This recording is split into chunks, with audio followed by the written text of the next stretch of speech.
All right, Buffalo Bills fans, welcome to the latest installment of The Walkthrough. I am your host, Anthony Marino, part of the Overreaction Sports Network, and happy to be here with you once again. Of course, each and every week, we're brought to you by our friends at FanDuel. Thank you for tuning in, and hey, everybody, football is back. You know, we kind of have this running joke for those of you that might follow along on Twitter, led by our good friend Bruce Nolan, who we all used to work with at Buffalo Rumblings, the host of the Bruce Exclusive, where every time something would happen in the NFL, right, like the start of free agency, football is back, the combine, football is back, the draft, everything leading up, even some tongue-in-cheek type of moments. But now we can honestly say football is back. Week 1 is here of the NFL season. All of the time that we've spent throughout, these past few months talking about prospects, talking about free agents and training camp and preseason games, it all comes to this with Sunday Night Football against the Baltimore Ravens in one of the most exciting games of the weekend. And here we are again. Football is back. And for Buffalo Bills fans, certainly those expectations are high. The final season at Highmark Stadium, the final home opener, right? When you think about that, for those of you that's an annual tradition for you and for your families and friends and loved ones, we know that Sunday night is going to be something very special for all of you. And I think it's going to be a fun night. I think it's going to be a great game. And I'm glad that you're here with me today just to kind of talk about it a little bit and see what this intense matchup is going to look like on Sunday night. One thing I can guarantee is going to take place on Sunday is that as fans of the Buffalo Bills, we are going to overreact no matter what happens on Sunday. Part of the Overreaction Sports Network now, so I guess it's kind of in my DNA at this point. But when you think about it, of course, if the Bills beat the Baltimore Ravens, fans are going to be excited. They're going to be talking about winning the Super Bowl. I mean, heck, the Chiefs lost on Friday night, right? So you're immediately thinking about things as it comes to the 1 seed. And now all of a sudden, a game that felt really important on Sunday night might even feel a little bit more important when you talk about things and say, gosh, can we get one game up on the Ravens and the Chiefs right at the end of week 1? How great would that be? As this is a team, of course, that covets that 1 seed and getting that bye in the playoffs. Now, of course, if the Bills lose, there's going to be that overreaction as well. And it's something that just happens, right? If they don't look great on Sunday Night Football, that's something that certainly there will be that sense of just like, gosh, what is this team going to look like this year? I was listening to WGR the other day. I mean, you had callers calling into the show already talking about cleaning house with Brandon Beane and Sean McDermott, and them not living up to expectations and what this team can be, and Josh Allen's window and all these things. And it was just like, gosh, man, we haven't even gotten to week 1 yet, and people are out with the pitchforks in some way, shape, or form. But, right, I mean, that's what makes us fans and how we react to different things. So, as we look at it, no matter what happens on Sunday, there's going to be that overreaction, good, bad, or indifferent. And, I try to keep level-headed as much as I can and stay a little bit calm with things because with that, we've been here before, right? Like, gosh, week 1, Aaron Rodgers goes down, the Bills play horribly, lose to Zach Wilson, and you're thinking to yourself, like, God, what is wrong with this team? What is this season going to look like? You got a block punt against the Pittsburgh Steelers that goes back for a touchdown. You lose that game. You look ugly, and it's like, oh, gosh, what is this season going to be? And they turn things around. So I always try to keep that in mind that, there's so much buildup and so much excitement to week 1. It's certainly fantastic, but it's just one of those 17 regular season games. But yeah, we're all going to overreact on Sunday night, myself included. And that is certainly fine. I want to talk a little bit more about the game, some of the things I like, some of the things I don't like. But first, I got to talk to you a little bit about our friends at ZipRecruiter. We do this each and every week and we talk about it, but seriously, for any of you that do hiring as part of your day-to-day, it's difficult, right? Finding those right candidates is certainly something that can be hard for you. It can be time consuming. And, you can work with ZipRecruiter certainly to make something like that a bit easier. So, you talk about this, right? I mean, the future of hiring, it does look much brighter because ZipRecruiter's latest tools and features help speed up finding the right people for your roles. So you can save valuable time. And now you can try ZipRecruiter for free at ziprecruiter.com/audio. When you look at this, they've got over 320,000 new resumes coming on to ZipRecruiter each month, right? So that there's new talent out there, new candidates to look at. And really with their technology, it can help you find qualified candidates in minutes. So listen, use ZipRecruiter and save time hiring.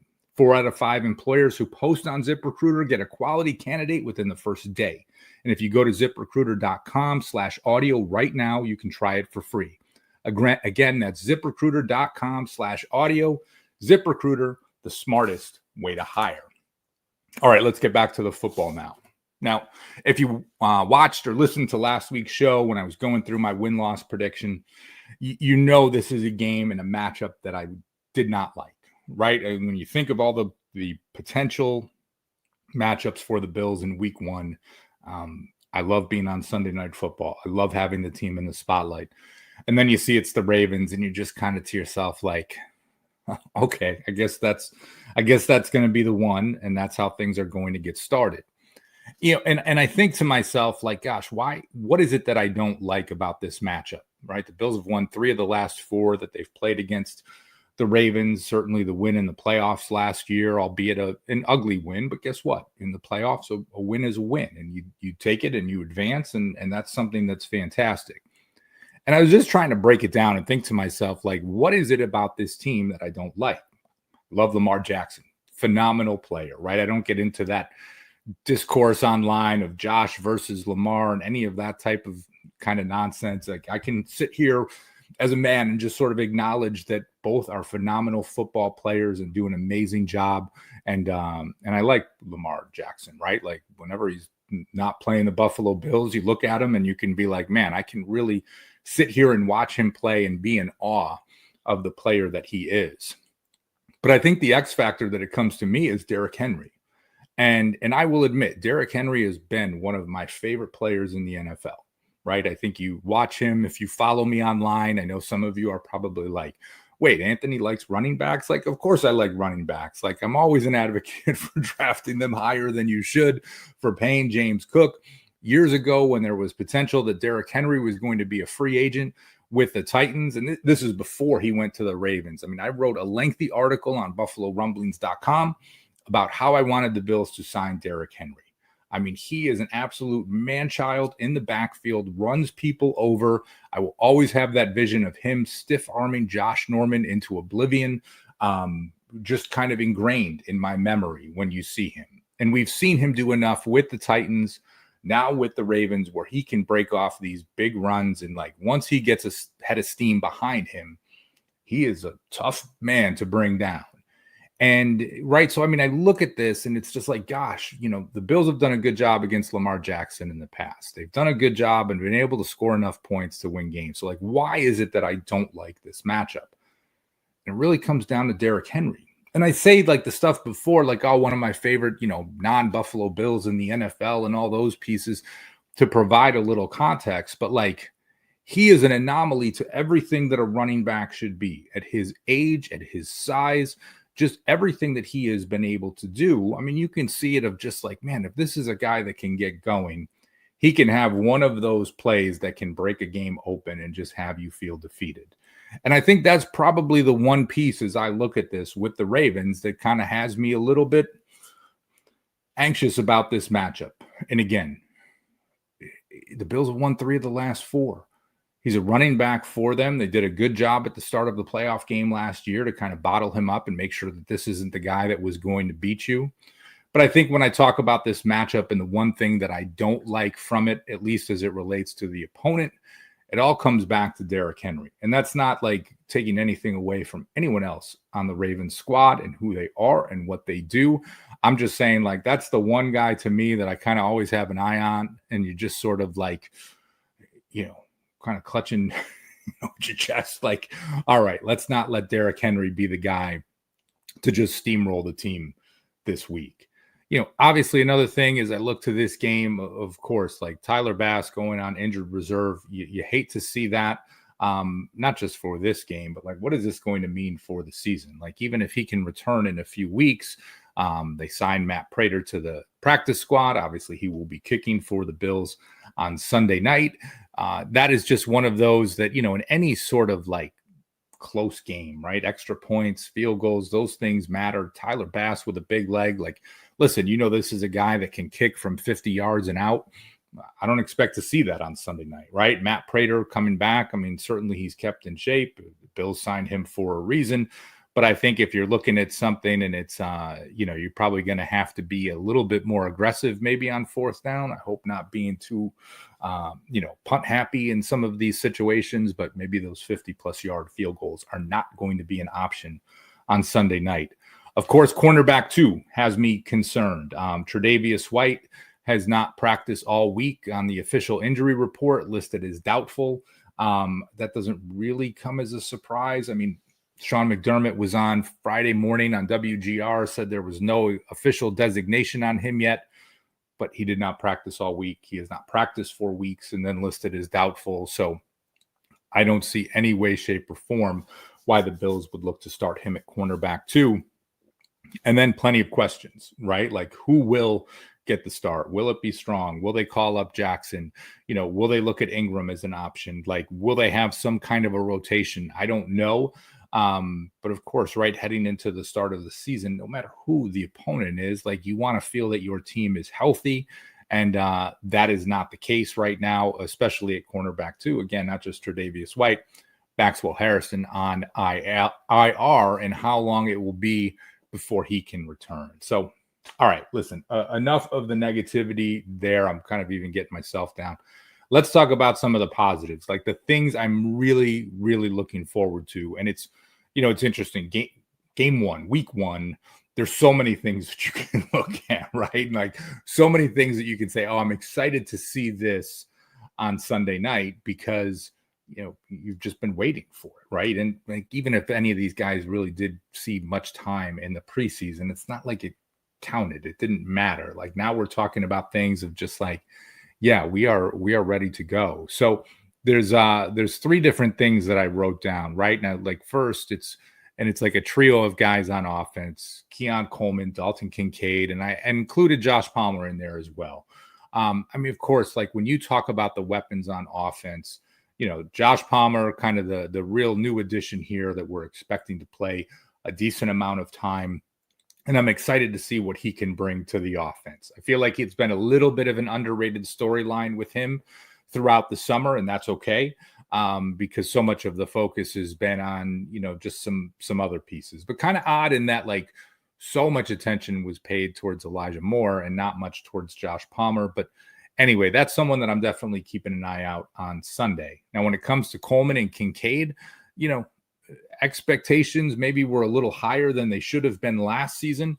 Now I feel like things are in check, but at least from training camp, I'm excited to see what these two can do. A little bit of a lingering injury for Keon Coleman. It sounds like he is good to go. Hopefully that does not hamper him in any way, shape, or form on Sunday night. But I think there's a lot of optimism around these two guys and what that next step they can continue to take, right? I mean, Dalton Kincaid, is he going to look like, that player that Josh Allen describes him as, right? Like, he loves playing with this guy. Josh Allen says, I need to be better for Dalton. Like, all right, let's see if that can happen on Sunday night and really get us in a position to put up some points, right? I'd love to see the offense get going.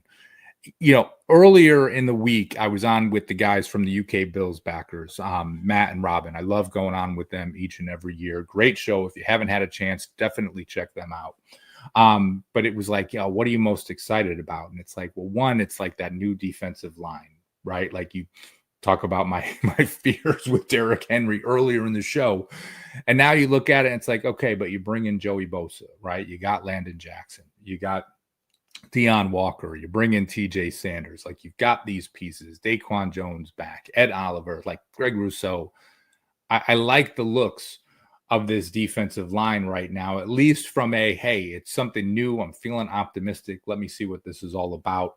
And certainly one of the biggest challenges and tests that you're going to get is taking place in week 1. So I want to see this group. I want to see them in action. I want to see what they can do. You might be kind of rolling your eyes right now thinking like, be careful what you wish for. And that's true too. But with that group, so much has been put into it. Like, I try to be that optimistic type and just thinking to myself, like, they've got to get this right at some point. And you've added enough pieces now. Like, let's see that happen. Let's see it come together. Let's see this new group and let's see what they can be about. The last thing that I'm just really excited about is seeing Matt Milano and Terrell Bernard on the field again. These last couple years between the injuries for both of them, we just haven't had that real look at what that duo can be. And both of them are so talented. They make so many plays. They play with a level of like smart, but yet aggressive. And I just, this might be the last season that Matt Milano plays for the Buffalo Bills. And I hope that's not the case. I hope he can stay healthy. I hope it's something where things go well and they figure out a way that he is back in Buffalo next season. But, for right now, it's just like, it's been a minute since we've seen these two playing together, playing healthy. We've got that right now. And, to me, we talked in the past about Micah Hyde and Jordan Poyer, and of course, what they mean to the Buffalo Bills defense and playing at that Pro Bowl level, all pro level, really, with that. But, now I look at it and say, okay, that, Matt Milano and Terrell Bernard, they're that dynamic duo. They're the two that are going to make everything click. Certainly there's things to keep an eye on when it comes to the defensive line and the defensive secondary. But for me, seeing those two back, yeah, I feel pretty good about that. And I'm looking forward to seeing what they can do on Sunday night. Now, this is a new show for me, just a few weeks in. I was thinking to myself, like, is this something where am I going to make a prediction each and every week? And I've done that on different shows in the past, and that's fine. And like, whatever point, like, hey, if I get it right, like, oh, hey, that's fantastic. Or if you get it wrong, like, all right, whatever. Like, I'm making a prediction. Even going through last week's episode and doing the win-loss piece, right? I mean, I had the Bills coming at 15-2. I had them losing this game in week 1. And then, you just kind of take a step back and you're just like, all right, you go through that exercise. It's fun to go through it, see how it comes about, see what you got right and see what you got wrong. But then you're here looking at week 1.